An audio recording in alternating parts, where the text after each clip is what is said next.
All right, in the essence of time, we will get things started. We're gonna have people joining throughout the evening. Um, but thank you, everyone. I wanna start by saying thank you for taking time out of your night to join us this evening. While we would prefer to be celebrating homecoming in person with each and every one of you, we are thankful for the many ways that we can connect virtually and remain connected to our alumni, our students, our faculty, even in these challenging times. For those of you who I have not yet had the pleasure of meeting, my name is Courtney Widley, and I am the Director of Development and Alumni Affairs here at Castleton. I, too, am a proud member of our Castleton alumni community, class of 2013, and I've worked at Castleton University since the day I walked across the stage and was handed my diploma at commencement. I will be serving as tonight's moderator. Our alumni panel this evening features 4 outstanding Castleton graduates. Each of them has risen to become top talented professionals in their fields, and we'll be discussing their respective professional careers and life experiences. Tonight's panelists include Olivia Duane-Adams, class of 1984, Chief Customer Officer at Alteryx; Scott Favalora, class of 1993, Senior Director at ESPN; Christina Bentham, class of 1995, United States Secret Service agent; and Tim Langlois, 1994, Director of Operations at Casella Waste Management. Throughout the evening, we will be taking live question submissions from viewers, which can be submitted through our Zoom chat function. We ask that all of our viewing participants remain muted and practice respectful and appropriate behavior throughout the duration of our event. Now on to our wonderful guests of honor this evening. I will introduce them each one at a time, and I'm gonna let them talk about themselves. So it is my pleasure to start with Olivia Duane-Adams. Olivia Duane-Adams, Libby, is Chief Customer Officer and founder of Alteryx, and one of only a handful of female founders to take the technology company public, along with her founding counterparts, Dean Stoker and Ned Harding. Libby's vision and leadership in the creation of the world's leading data science and analytics community is a key factor in the company's 22+ years of success. Under Libby's leadership, the Alteryx community has grown both on and offline, serving as an incubator for the workforce of the future and empowering women in business via the Alteryx Women of Analytics initiative.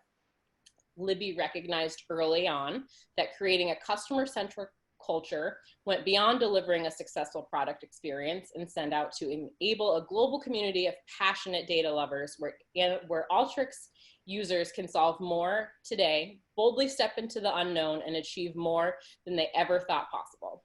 Libby spearheaded the growth of the Alteryx community as an engaging platform with support from local and topic-focused user groups, launching what is known today as the Alteryx Inspire User Conference and introducing the Alteryx ACE program.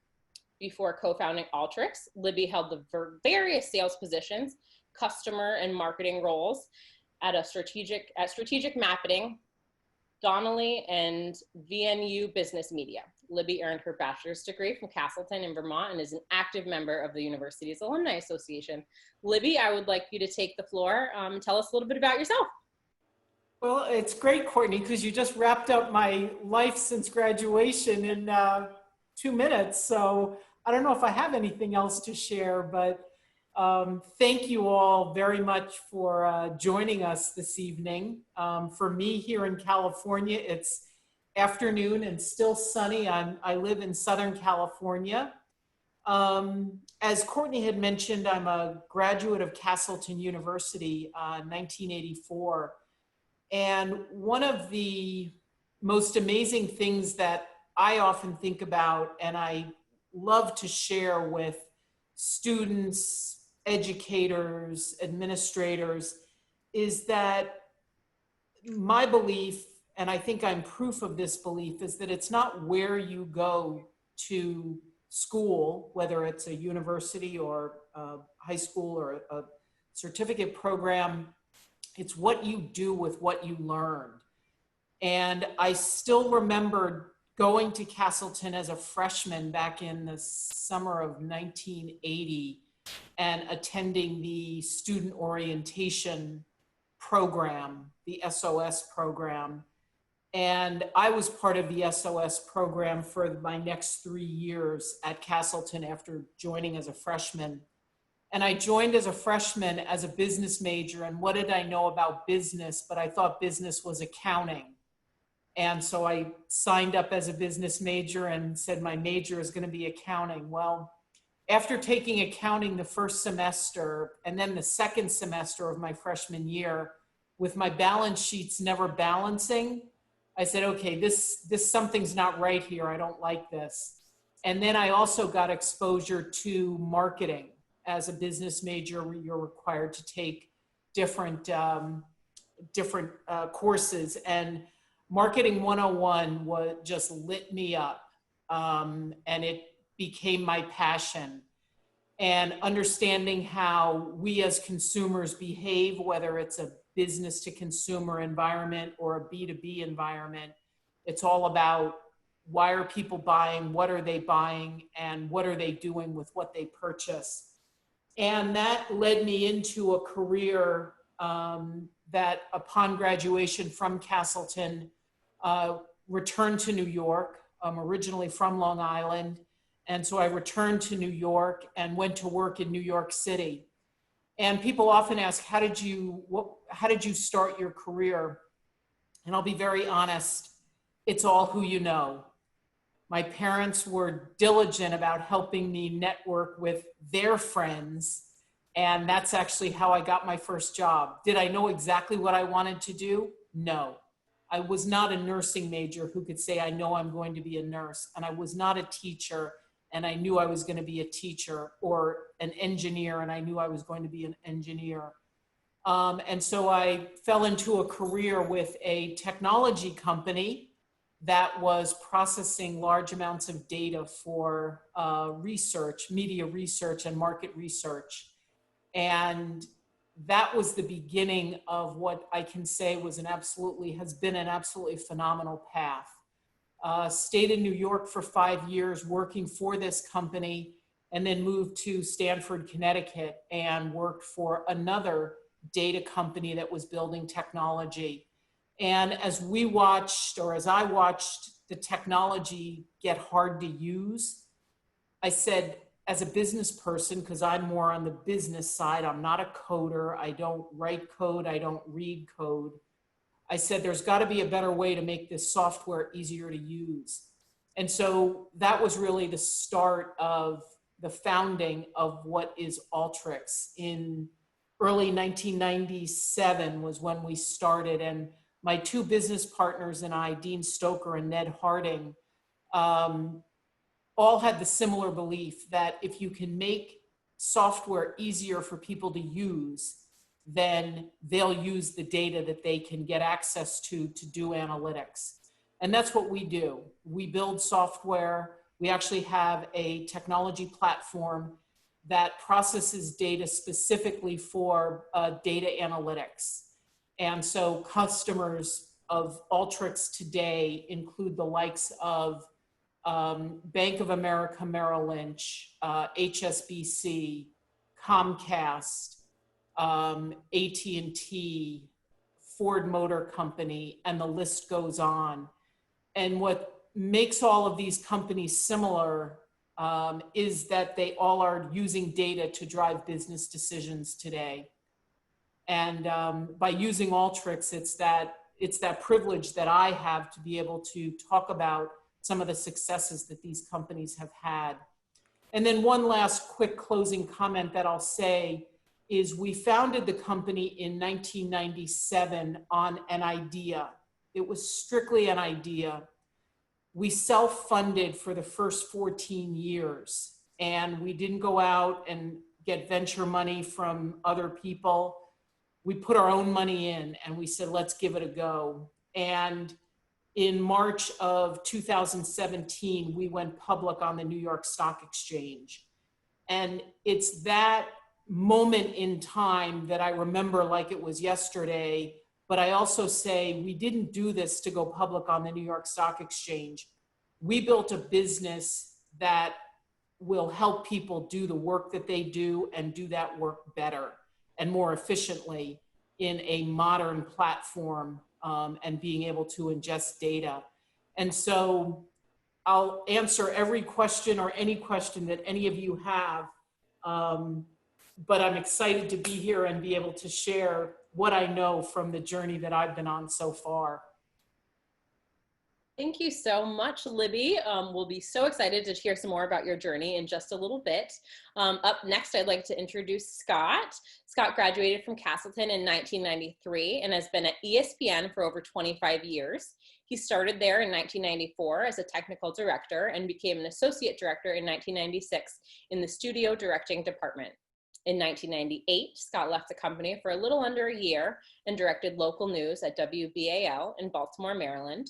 He then resumed his ESPN career in July of 1999 as a director. He has become the lead director of Community College Game Day, NBA Finals, Sports Center, Baseball Tonight, and World Cup coverage, just to name a few show highlights. As he transitioned into management, he has a similar oversight of those shows, as well as being responsible for the development of those that report to him. A little over 5 years ago, Scott was promoted to the senior director, and he is responsible for the oversight of the entire studio directing department. That department includes roughly 127 people that are comprised mostly of management, directors, associate directors, and stage managers. Scott's team is located in Bristol, Connecticut, Los Angeles, California, and Charlotte, North Carolina. Scott, take it away. You just took care of it, Courtney. I'm all set. That's my 5 minutes. Everyone else can leave tonight. It's just me. No, thank you for having me, and I appreciate everybody jumping on. It's great to share the journey. I guess in Castleton, just trying to figure out what I wanted to do. I knew it was in communications. I was happy about it. I was excited about it, but I had no clue what it meant, quite honestly.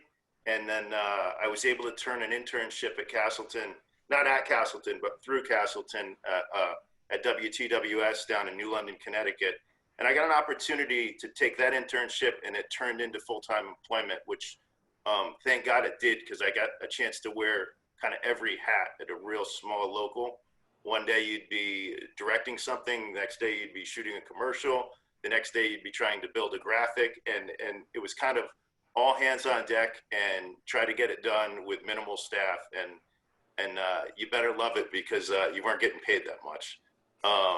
So opportunity and timing is everything, and I was able to go to ESPN in a time frame when they were expanding, and ESPN News was kind of on the horizon. ESPN2 had just started, so my little bit of background that I had as a technical director opened the door for me to get into ESPN, and with that, it's, you know, kind of what Libby said, it's what you do, you know, it's what you do when you start that journey. You graduate, and it's not over, it's not even begun yet. So, you know, you take that opportunity to get your foot in the door, and then for me, it was, if I'm going to do this, I better be passionate about what I want to do. And so I was able to work my way kind of up the ranks with a technical director, associate director, and I actually left ESPN because I was young and impatient. And that's why I went to Maryland to direct, because I'm like, I'm ready for this now. And I'm glad that I did. It could have backfired. It didn't. And what else are you going to do when you're young, right? Take some chances. So I went and did that. And as Courtney mentioned, I was able to come back to ESPN in '99. So within a year, I only left the company for about a year. But I did leave as a director, and that meant something to me. And obviously, I was able to come back in that same capacity. So in doing that at ESPN, I've had the opportunity to direct. For me, I'm a sports fan. I played soccer at school at Castleton. So down in Baltimore, everything I directed was news. That's not what I wanted to do. So I was thrilled to come back to ESPN. I was thrilled to be part of sports and to be part of sports coverage. So for me as a director, I'm able to be on shows that cover something that I love. I'm also was able to do some games and cover events that I enjoy doing. So, you know, one thing I would say, I know we're going to get to some Q&A later, but like, just be passionate about what you want to do.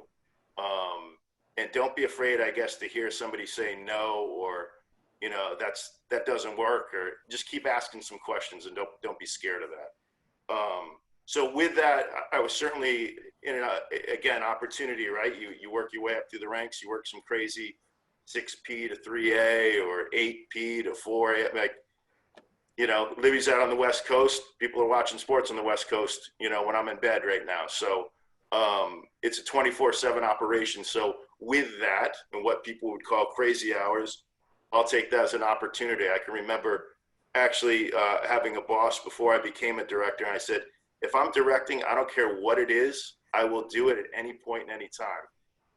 Next thing I knew, I was working on an overnight shift directing stuff for the Nagano Olympics, but I didn't care. It was, I got a chance to direct and call things and be in control of something. So that's what I wanted to do. And so I kept pushing that envelope, and I've really, you know, been fortunate to do it at a company like ESPN. And, you know, you can sit there and you can say all day long, hard work pays off, but it does.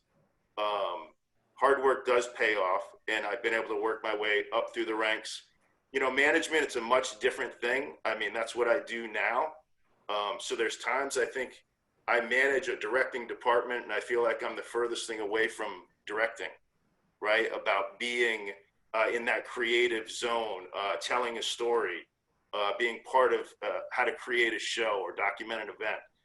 But now that I manage people that do that, my passion lies in having those conversations with those folks, having an opinion on what they do, whether they want it or not, but also conveying that that's not the end all, right? I want their opinion. They're being paid to have an opinion as well. So I'm going to give them some tricks of the trade or some things that have worked for me. That doesn't mean that's the way that they have to do it.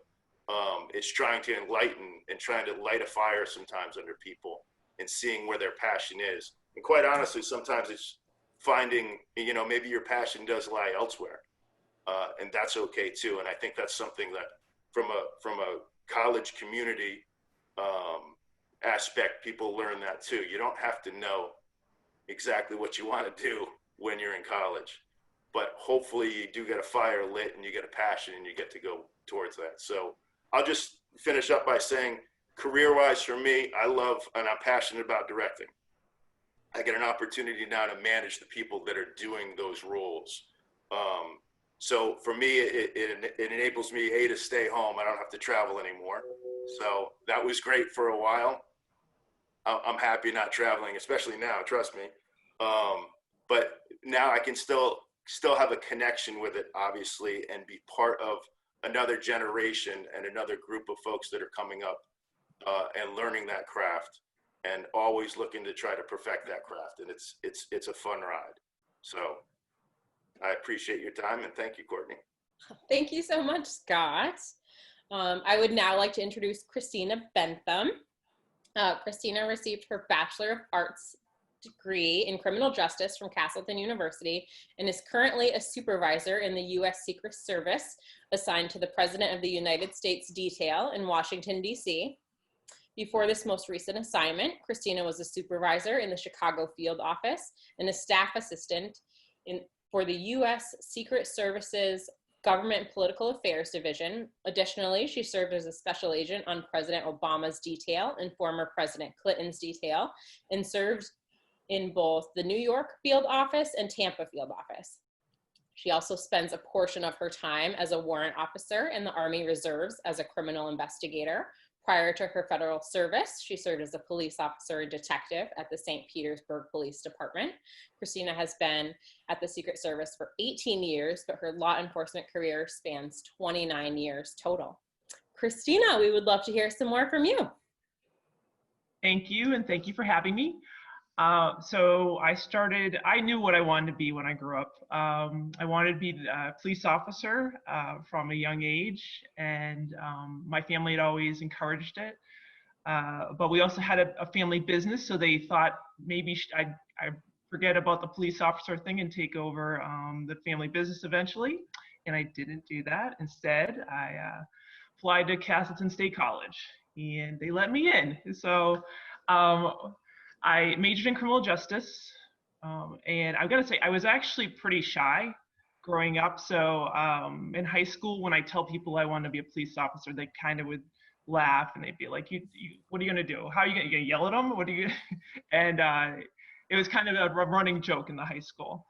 So when I went to Castleton, I actually started to kind of gain the confidence. And it was when they started, the criminal justice department was offering different opportunities, and one of them was the Vermont State Police volunteering as a role player. So that's where I really became more active in seeing how things worked as a police officer, and really started to know this is really what I wanted to pursue. Then I also had opportunities there that I spent some time at observing at the jail, the local jail there. I did some ride-alongs with Rutland. And then I also did an internship at something totally different, which was conservation law enforcement. I love that too. But every time I'd run into a police officer, or I run into, when I was doing that internship, I tell them, I think I want to quit school and just start applying. And they said, no, finish your degree, get to the bachelor's, you're going to need it. And they were right. So as I continued through the process of school, I also joined the military and found that was some good experience to get military police and some law enforcement behind me. And that's what I started to do, is trying to make myself marketable and find those type of opportunities, and especially volunteering with things. So once I graduated, by that time I'd also try, and what you want to do is try and even apply while you're at school, not necessarily say you're going to do it, but there's so many steps in the application process that it's good experience when it comes down to it, because you're doing usually a test, an interview, a panel interview normally, a polygraph. So, and it takes time. So every time was more experience. And so I just kept pursuing that. And then once I graduated, I got out in the real world, and it was just as tough out in the real world, because it wasn't easy getting into law enforcement. This is really competitive, especially New England. They have the great retirement, so nobody actually leaves their agencies until they retire.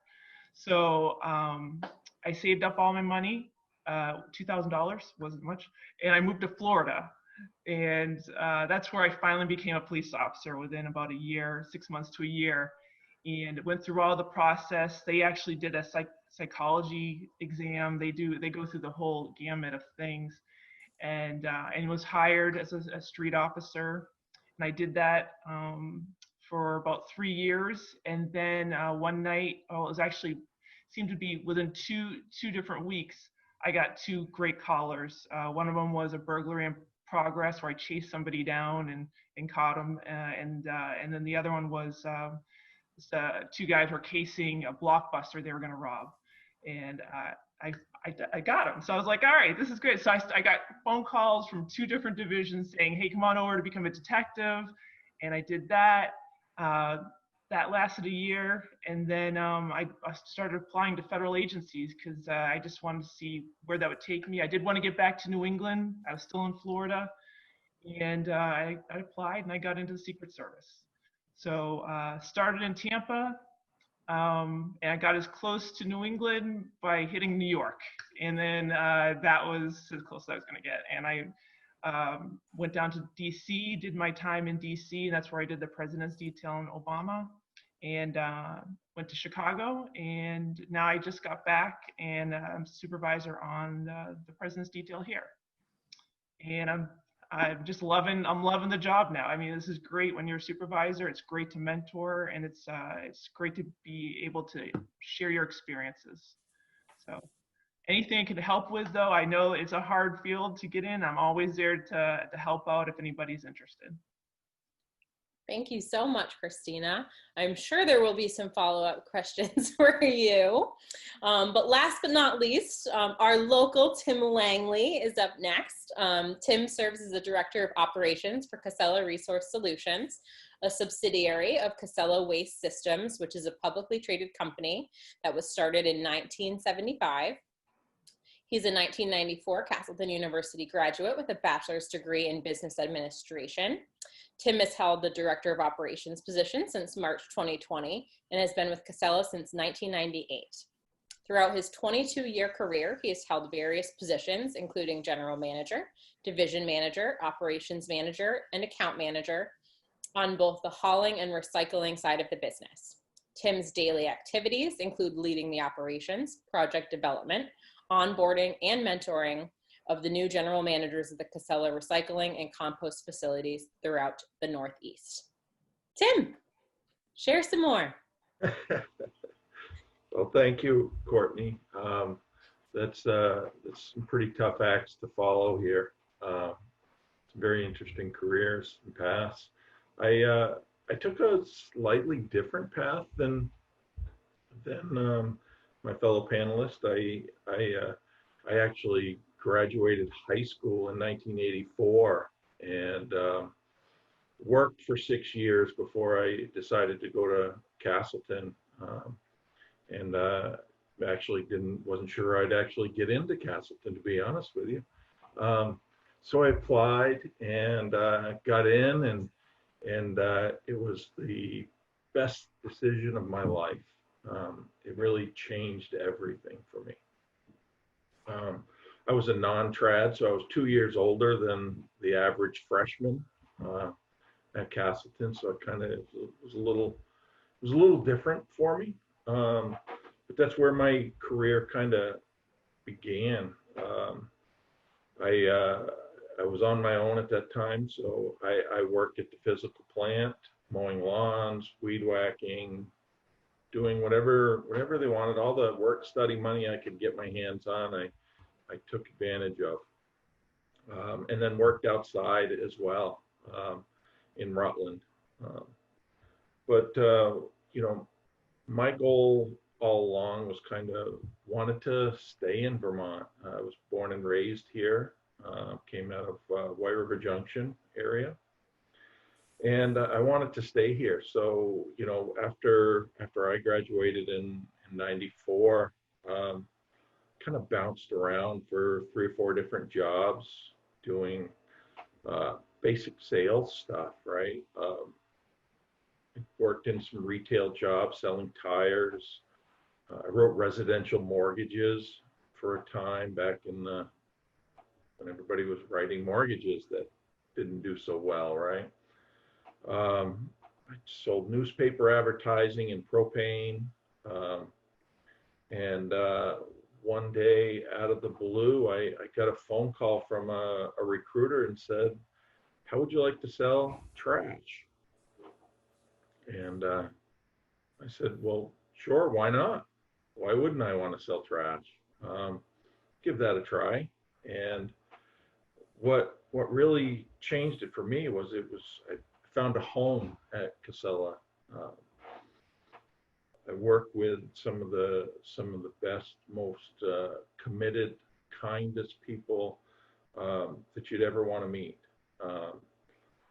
And I didn't really per se wanted to say, spend the next 22 years there. Just 1 year turned into two years turned into 4. And I just found myself just kind of thriving and growing within the company. So, as you mentioned in your introduction, there were lots of jobs for me. I progressed. I started in sales, did it for a couple of years, decided that, the real growth for me was in operations. I love equipment. I love trucks. I love driving trucks. It was fun. So, I would stay where I lived is in the Rutland or Castleton area, and I commuted sometimes up to an hour and a half every day. So I did that. I took an operations running a portable toilet company for Casella, not the most glamorous job in the world. And as Scott mentioned, my first management role, it was not like show up at 9 and go home at 5. It was show up at 5:36 in the morning and call call my wife at my wife and say, at 10 o'clock from Albany, New York, and I'm going to be late tonight. So she put up with me, and I appreciate that very much. I think she's on the call, so that's on this Zoom. So, I mean, that's the kind of things that you have to do to kind of grow within a certain company. If you don't want to move around, you have to do the hard stuff, and put your nose down and grind forward. It's not always the most glamorous. It's not always the best job. It's not where you want to end up, but you got to do it and pay your dues. I've done numerous jobs here with Casella, and it's kind of like Christina's running joke, because she'd being quiet in high school, that I've done a million things. I learn some stuff, and then I get kind of bored, and I want to go do something else and learn something more. And I've been fortunate enough to find a company that has allowed me to do that and grow through that. As when I came on, Casella had just gone public. We were growing through acquisitions. We were trying to find our path and how everything was coming together from an organizational standpoint. So, a couple of these places that I worked in companies, they would be consolidated under other divisions and things. So, at times it was a little stressful, but it was worth sticking it out. And then, at some point in your career, you find somebody that really kind of helps you out. And in around 2012, I met, I'd known him before, but I went to work for him, and he has, my current boss has just helped me thrive. And as Libby said, it is who you know, and networking is hugely part of progressing through any organization, and you should spend a lot of time doing that, cultivating relationships. And this one has panned out. Obviously, I got a new job here in the last few months. Unfortunately, when I took it,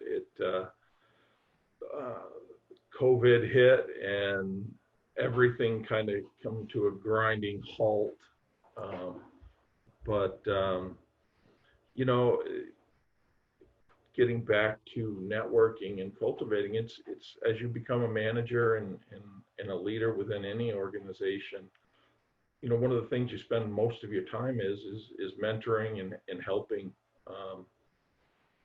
people, right? And developing relationships and building relationships within your company and outside your company. What I'm fortunate about with my current role is that I get to do that every day now. I have about 12 processing facilities that I oversee, and as much as I like doing all of the hands-on stuff, what I've really found over the last few years was that I like helping them solve their problems, most of all. I like helping them get to the next level, coaching them along the way. And as I said, it's what I get to do full time. So right now I'm living a dream. Thank you so much, Tim. And thank you, Scott and Christina and Libby, for sharing a little bit more about your careers and your professional journeys since graduating Castleton.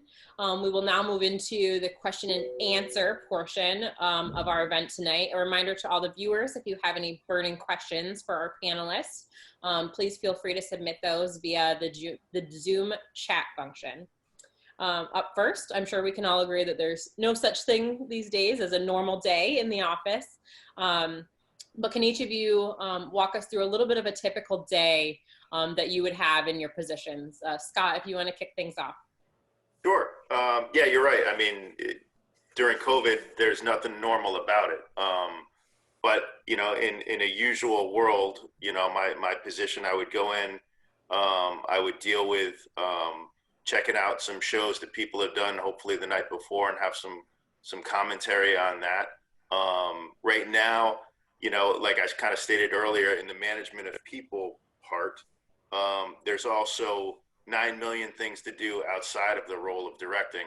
And it's usually, you know, a lot of folks that end up in my office have done something that they wish they weren't in my office for. So that part's not as much fun, but certainly a necessity. But no, like the best part I would say of my day is we always use the term talking shop. And that's getting back into that kind of creative mindset of breaking down a show, how it can be better, where there can be improvements. And it's doing all those like little nuanced things that the viewer doesn't necessarily, you know, watch a program and talk about those things. They just know that it was done well. It's kind of like if you go to a nice restaurant, you don't necessarily talk about every ingredient that was in your meal, but you know it was really good.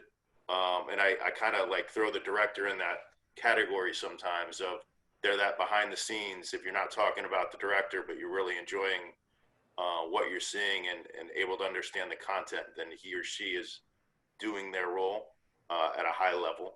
So it's going through kind of the motions of that. So talking shop would be the best part of my day. And unfortunately dealing with the being the principal sometimes is the not so fun part, but a necessity. So there's a day in the life, I guess, of not COVID time. COVID time, it happens over Zoom, it happens over the phone, and then you live on meeting after meeting and you jump off to get to the next meeting. So let's go back to normal. No. Thank you so much, Scott. How about you, Christina? What does a normal day look like in your position? So it varies. It depends on what I'm assigned to. So if I am assigned to the White House, then I'll show up. I have a certain shift I'll work, and I'll show up early and brief. And usually there's a lot of events going on there, and so I cover those, make sure everything's secure. If it's on a trip, like I did the Manchester, New Hampshire trip a couple weeks ago, I go up the day before, jump on a C-17 out of the Air Force Base. And then I get there and I just review everything, make sure our plan is together, and have a lot of meetings. And then the next day we have the visit. So it varies. If I was in the field though, like my last as a supervisor, I was counterfeit supervisor. So we were out doing search warrants at 4 a.m, getting out there, meeting all the police officers, and then kicking the door in at 6 a.m.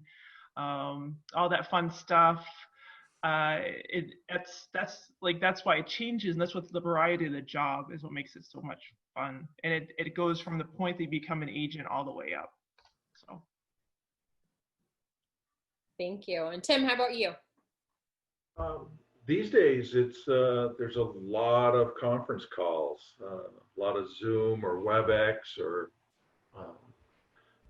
So that's how we try to communicate a lot. So in my role, it's really about, building relationships with our general managers. I'm new to this role, even though I've worked with these guys and girls for about 8 to 10 years, most of them. Still, in the role, it's still building relationships. So I spend a lot of time doing just that. Conference calls, talking with local and regional and national organizations on recycling and best practices, participating in those organizations as well, along with managing our key performance indicators and capital plans and capital requests and building support for all of that really kind of takes up most of the day. Absolutely. And then I throw some traveling in because I still have to travel and gone a few days a week. So. Perfect. Thank you so much. And Libby, what does a normal day at Alteryx look like for you? It's interesting because I have to say that I'm like Christina. I look at my calendar and my calendar literally runs my life. And so my day could be made up of customer meetings, media events, public speaking opportunities. And so it really varies, but if I boil down what I do, I often will say that I'm here to serve all of our employees here at Alteryx, as well as all of our customers. And so I work very closely with our sales organization. I work very closely with our customer success organization also. And I love the fact that we're a global company. We have 18 offices around the world, because probably about a month ago, I started my day at 5 a.m. here in California at my home office, right where I'm sitting, on a call with a prospective customer who was located in Dubai, Riyadh, Saudi Arabia, and Jordan. Worked the day, had a number of calls here in North America, and ended my day here in California at about probably 4 or 5 o'clock with a call with our Sydney, Australia office. And so that gives you a flavor, and every day does not start at 5 a.m. I'm not looking for sympathy or pity. I talk about the breadth of what we do. And so it's literally, how do you cover the globe and make sure that you're always thinking about customers and also always thinking about employees and what that experience is in working here and also doing business with us. How you keep all the time zones straight, I will never know. That is a job in itself. There's a world clock right here on this beautiful little iPhone, so that's how it's done. Libby, I'll keep it with you for one moment. What is something that you find challenging about your current role or your current career path? Challenging is the biggest thing, I would say, as a business leader, working with customers, working with employees, is that we as human beings don't like change. And so when we work with customers and they only want to stay with status quo, meaning we don't need to change anything, everything's working fine, that to me is really challenging, because changing the human to think differently is the hardest part of any of our jobs, and any jobs that soon-to-be graduates from Castleton will have to deal with. And so that's what I would say is battling the status quo, whether you're battling it internally with your peers saying we need to change this, we need to improve this, or we need to do it differently, or you're battling it with your customers to get them to see a better way. That's the biggest challenge, I would have to say. And it's a fight that I love taking on. Perfect. Thank you so much for sharing, Libby. Scott, how about you? I would say the biggest challenge now is everything. I mean, COVID, obviously being in the middle of a pandemic, so everything that you used to just be able to do, you're dealing with safety issues, social injustices, all the things maybe as a manager that you weren't necessarily talking about 6 months ago or a year ago, have now worked their way right into everyday life in the office. And then how do you deal with that? I mean, as managers, you kind of go through, these are the things you talk about at work. Here are the things you don't talk about at work. That's really been blurred, I would say, in 2020, as have a lot of things been blurred in 2020. So it's dealing with all of those things that weren't necessarily part of your daily routine. Now, not only are, but they take over your daily routine. I have folks going into control rooms, which normally as many people as you needed to go into a control room to execute a show. Good, get it done. Well, now they're 6 feet apart. Now they have to be wearing masks. Now, I can't necessarily go in there because what's my role? If I'm not actually functioning in that room, then why am I in there, right? So there's nothing normal about what's happening right now. So those kind of challenges to what I would used to say would be easy to do or easy to manage, there is no easy anymore. just getting something simple done, you have to go through those steps. And again, having conversations with people that aren't necessarily work-related issues, because they are for your staff and your employees. So if you don't deal with it, you're not doing your job. So you need to deal with those things. So that would be the most challenging, I would say. Thank you so much. Tim, how about you? Any challenges that you've encountered in your current career? Oh yeah, we get lots of challenges. Every day is new challenges, right? As Scott said, you know, fighting COVID and keeping facilities open is one of our biggest challenges, right? We don't have every day. Each and every one of us are producing household recycling, and it's my job to keep our facilities open. We have facilities in hotspots that have 100 people per shift, and we need to keep those open. So that's one of the biggest challenges. And as Libby said as well, is continuous improvement is always a challenge, right? We all as humans like to get into our comfort zones, and forcing people out of those is hard. It's the hardest work that we do. And then personally, you know, for me, getting out of my own comfort zone, public speaking is not it's not where I like to live. Even though we all took effective speaking at Castleton, and I'm sure I learned a lot. But I'm getting better at it. I'm doing more of it. I'm not good yet, but I'm standing up front talking at least now. You know, gaining perspective. That's really one of my focus, right? Is moving people out of their own comfort zones is hard, because I think first of all, you got to learn to understand what their perspective is. And if I can figure that out, it helps me along the way. So those are my challenges on a daily basis. Perfect. Thank you so much. And Christina, any challenges that you've come across? Yeah, a couple. So starting off with when you're in the field and you're presenting cases in the federal court system, it's a little different than when you're a police officer. If it's a police officer, you can in effect an arrest immediately when you see something happen. Federally, you can't. Most of the times you're calling the suspect and asking them to show up at 9 a.m. on a Monday morning.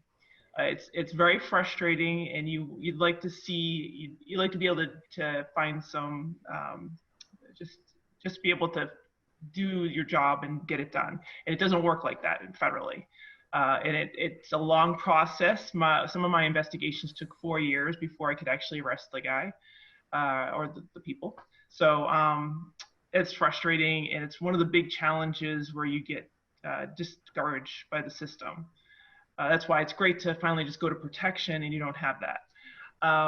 Then not the traveling as much as the transfers. So if you want to get promoted, then you're just going to have to expect a transfer if you want to move up. If you're looking for a certain location that you want to eventually move to, there's no guarantees you move to that location. So that becomes another challenge in our field. So those are probably the two toughest ones. Perfect. Thank you so much. Next, we're going to kind of bring it back to Castleton a little bit. Can you name something you learned at Castleton that has helped you grow or advance in your career, or even a professor, a coach, or a mentor from Castleton that has inspired you? Christina, we'll have you shoot that one next. I want to say all my professors were fantastic. They all encouraged me to pursue what I wanted to do. Dr. Bartol was the one, though, that sat me down when I was getting ready to quit. And she said, you need to rethink your priorities. So that's what I did. And she was right. I mean, that's stay in school. It was important because I was getting offered a police job. I can't remember which agency, but I had a year to go. And she always kept me in line pretty much. So. Thank you so much. Libby, how about you?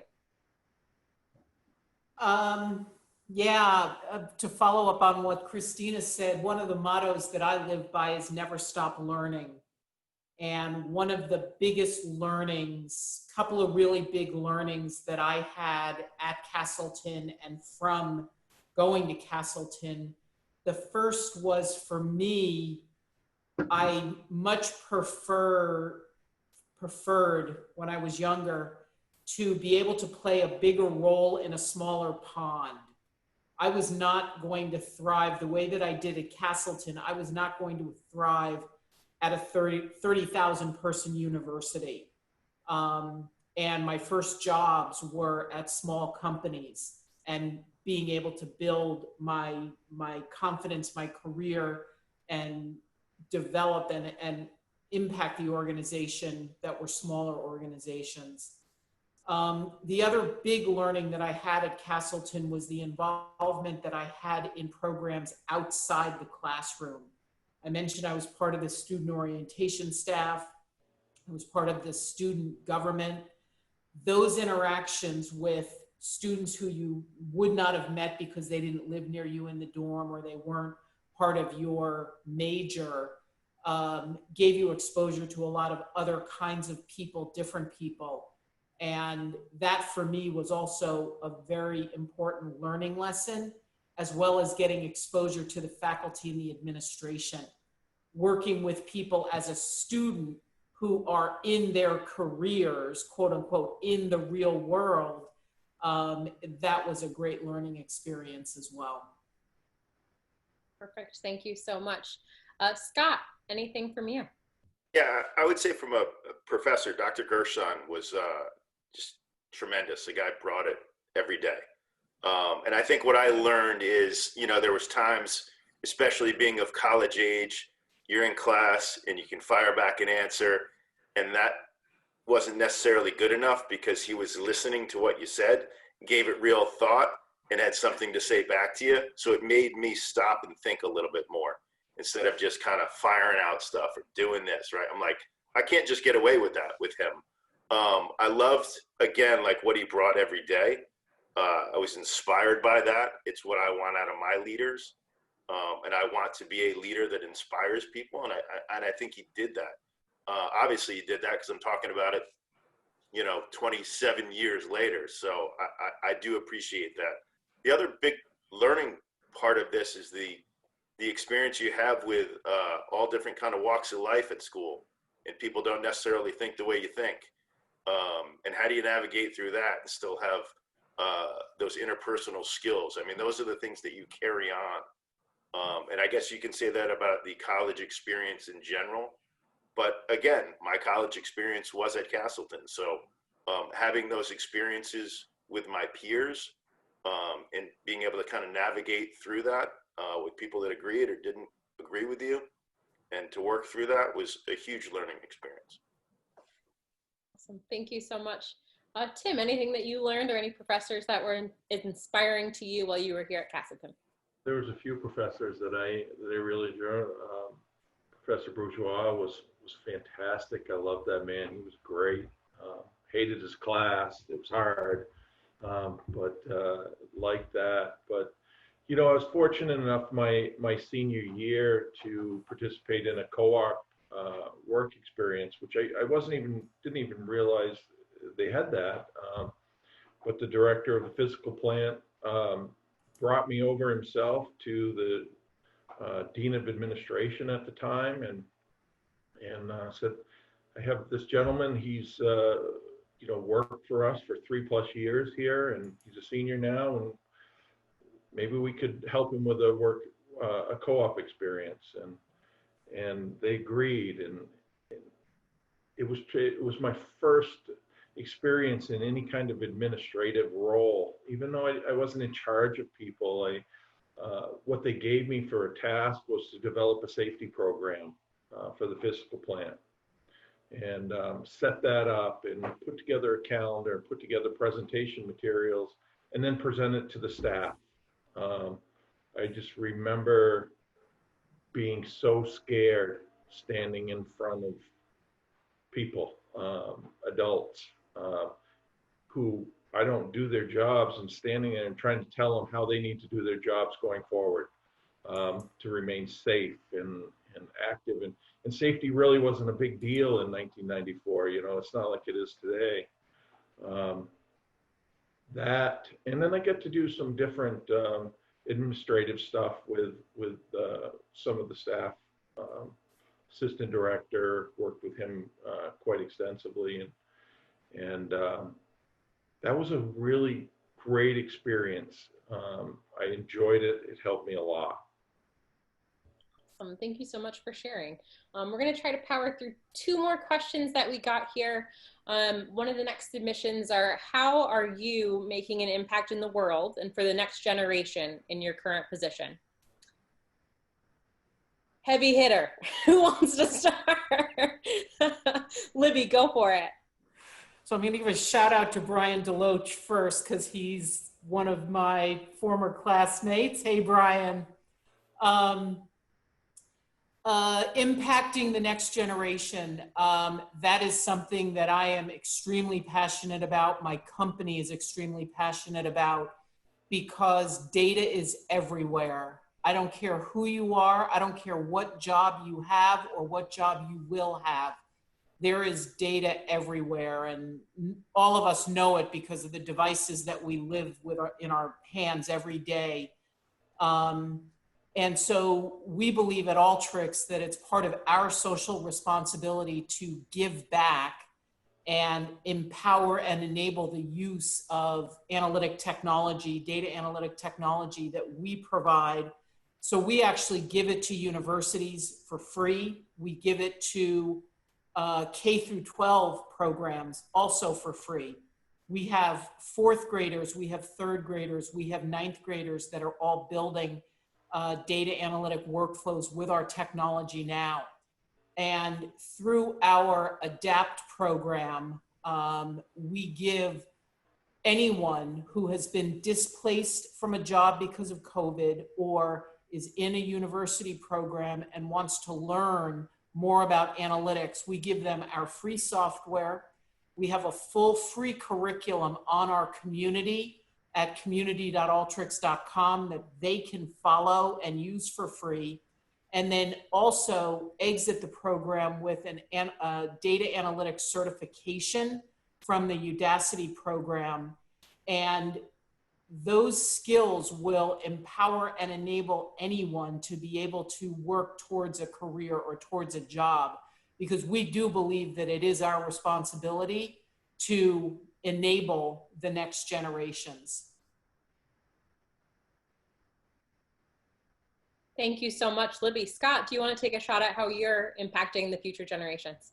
How am I impacting? Can I do a shout out too? I see David Lee there, my former roommate at Castleton. So hello, Dave. Good to see you, buddy.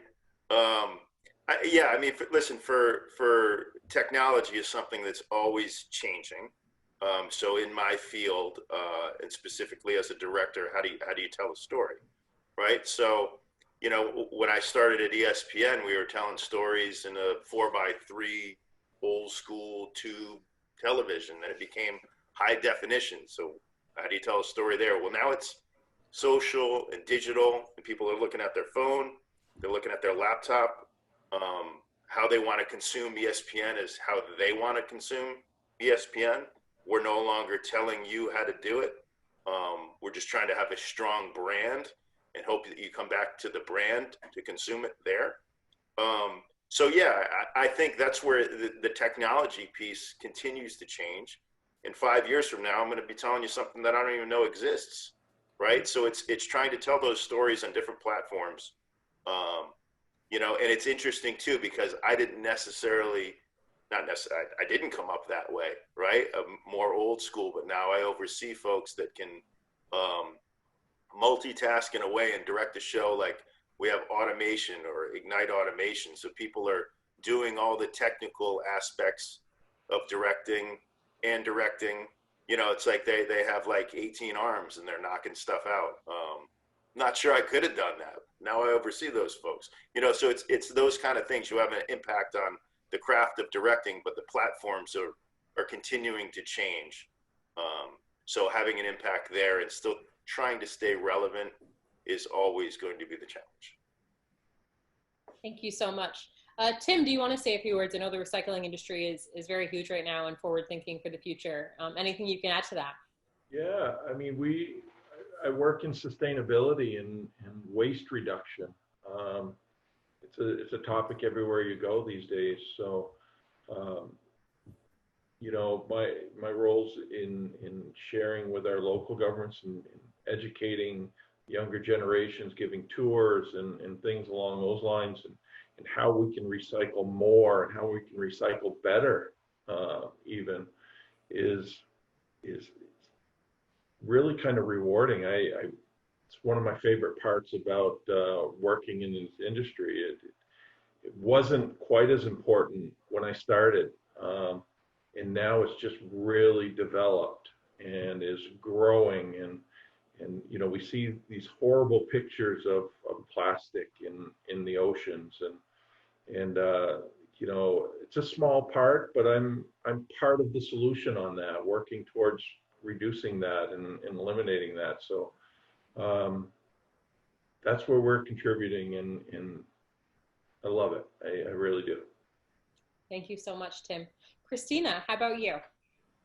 Well, the impact, I guess, when we're out there, being in the community, is a lot of the pride we have in getting out there and being able to show what we do.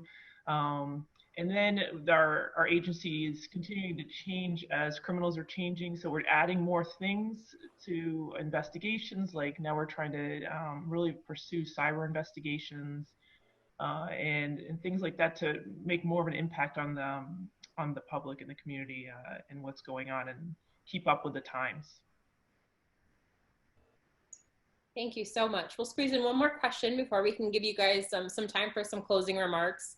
But what would you tell your 22-year-old self, given your life experiences now? Libby's got a huge smile, so I'm going to let her go. I keep it very simple, that a career is a journey. It is not a straight line. You do not get to start here and end here, and everything in between is really smooth. I view a career as a jungle gym. It's okay to go up. It's okay to go lateral. It's okay to go down. It's okay to go back up and then go over again. And when you think about your career as a journey, as a marathon, don't beat yourself up if you don't hit a timeline that you think you're supposed to hit or someone told you you're supposed to hit. And then the last thing I'll say, and Scott and Christina and Tim have all said this, make sure you are passionate about what you do. Because if you do not have passion for what you do, stop doing it or don't do it. Because you're going to be doing it for a long time with other people. And if you think they don't know you don't like your job, you're fooling yourself.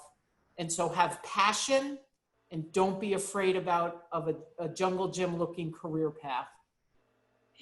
Thank you so much, Libby. Tim, how about you? I would agree with Libby. You have to do what you love. 22, you don't need to know what you're going to do for the rest of your life. Life, it's a journey. It really is a journey in that it's not a sprint to the end. It's a marathon. Take your time, learn, pick up as much as you can. Just keep in mind that you're building towards something, right? And don't be afraid to stay at one company. You can do that. You can build a career based on logistics and where you want to live. Or you can take another path and you can move across the country, but whatever it is, don't be afraid to do it. Thank you, Tim. Christina. I think I'd tell myself just be patient. It will come. I think I was always trying, I was just wanted to get there and get my goal. And I think the more I achieved to get to that point, the better it was, the more experience I got. But I didn't know that then. So I was always disappointed in that when I didn't get something, and I should have just said that was an experience, move on. And now I know, So it was easier as if I got disappointed, but I wish I knew that at 22. Great advice. Thank you so much. Scott, anything you'd like to add? Yeah, I would just say, number one, I don't know if my 22-year-old self would listen to me now. So it's probably worth saying that. But I mean, listen, it's been summed up. I mean, everybody's hit it on the head. Libby hit it on the head. I talk to my 22-year-old self a lot at different people at work because they have everything mapped out. This is exactly how it's going to happen. And then 2 years from now, I'm doing this. And 4 years from now, I don't know what I'm doing next week, quite honestly, you know, but I talk to a lot of younger generation and man, they got it all mapped out. So my advice is it's not going to happen that way. You do need to roll with the punches, and you do need to learn how to do that. It's not the end of the world. Not everything is the end of the world. So again, I say all these things, and 22-year-old Scott probably is telling me, you don't know what you're talking about. Wisdom, so much wisdom. Before we wrap up completely, I'd love to just give each of our panelists one more minute. If there's anything about your career, your personal life, your journey that you want to share that you haven't had an opportunity to yet, even a Castleton memory, I'd love to give you each just a few quick minutes to do that. So Tim, we can start with you. Okay. Not a lot left to add, except I'm very pleased and happy to be on this panel, and thank you for honoring all four of us by asking us to be here. It's really fantastic. I love Castleton. It was a great memory for me. I still love going to the hockey games and the football games. So you know, just enjoy yourself. Hopefully it's not the best job you ever had going to college, but it's going to be one of the top. It was a great time. So enjoy yourselves. If you're at Castleton, enjoy it. Take the time. Thank you so much, Tim. Scott, how about you? I would start by saying Christina is a badass. That's what I have learned in this past hour, just so we have that clear. If she comes knocking on my door, I don't know. I won't run out the back because you're probably ready for that. But you wouldn't knock. She'd kick it right down. I know. She won't even knock. No, listen, Castleton was an incredible place when I visited Castleton. And I don't know how to explain this. It just felt right. Like it felt like that's where I should be. So I couldn't be more fortunate to have the opportunity to go there. I still have maintained some relationships with folks all these years later. And even if you go a year or two or whatever, and when you reconnect, you know, suddenly you're back at Ellis Hall, and it's awesome. So I appreciate being invited to this, and thank you. Thank you so much, Scott. Christina. Thanks. Thanks again for having me. I was thinking, just don't leave Castleton, just stay, because in the big world, it's intimidating, but yeah, it was a great experience there, and just live it and enjoy it while you can, because once you get out there, it's great. It's great, but it's still, you know, it's nothing like it was back in college. So I miss those days. But yeah, if anybody needs help, again, I put it out there that I'm always there to help in the law enforcement field. Thank you so much, Christina. Libby, how about you? Any last words? Yeah, thank you all very much for being a part of this panel. It's been a privilege and an honor to be with Tim, Christina, and Scott on today's discussion. I will echo what each of them have said, that the journey through Castleton was absolutely a life experience. I too also have friends that I'm still in touch with, get together with from college. And the other thing I'll say is, if anybody ever wants to connect, I'm on LinkedIn. I love talking about business. I love talking about work. I love talking about life experiences.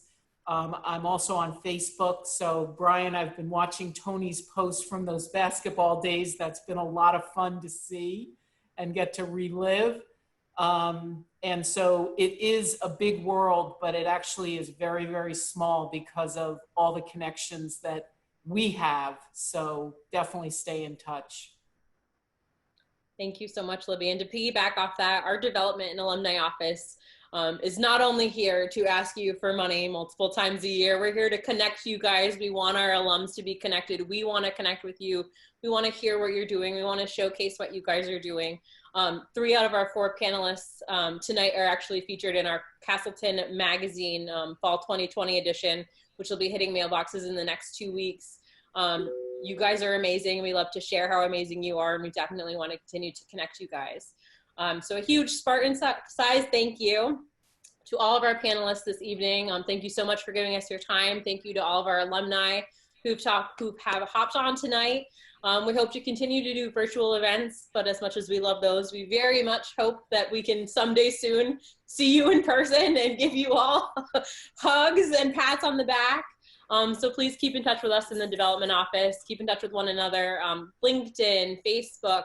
There's so many ways that we can continue to connect, even while we're all distanced right now. So thank you guys so much for hopping on tonight. We did record this session, so if you nudge, logged on late, we will have the full link for you and some others who couldn't join us tonight. So thank you guys again, go Spartans, and we hope to see you guys all soon. Thanks, everybody. Have a good night. Take care. Thank you. Good one.